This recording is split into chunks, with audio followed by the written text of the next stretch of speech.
It's been 1 week since the terrorist group Hamas sent rockets to Israel, and Israel's prime minister declared war. Hayden Wentworth joins us now in the studio, sharing the stories of a Rochester native who was able to escape from Tel Aviv with his family. Hayden. Isabel, we spoke with Marc Cohen when he and his family were first put on lockdown in Israel after what was supposed to be a 2-week vacation that turned into a nightmare.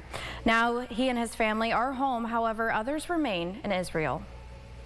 I think that feeling of relief to be home and grateful that my family is safe is the good part.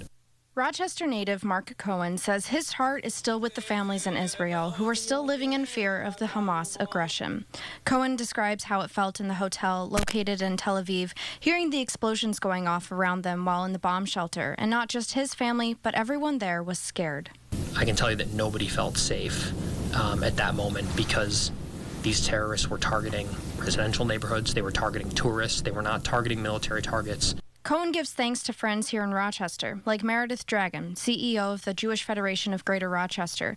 She was aware of his travel plans and gave them advice on what to do if there were to be an attack while on the way to the airport. I've been there, sadly, during times of war as well. So having been through the experience in the past, I really just tried to sort of stay ahead of what was going to happen. And on his way home with family, Cohen says he wanted to remember the beautiful country that he knows and loves, but all he saw was the damage it's faced. To see such scarcity of people, to see such blank streets and blank beaches was so different than the beginning of our trip and so different than anything that I'd ever seen in Israel.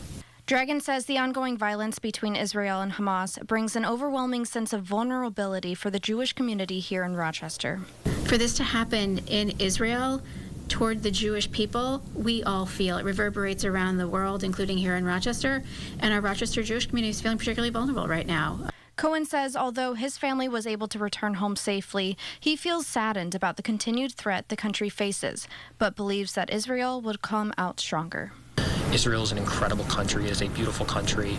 The culture, the people are unlike anywhere else in the world, and these terrorists will not win.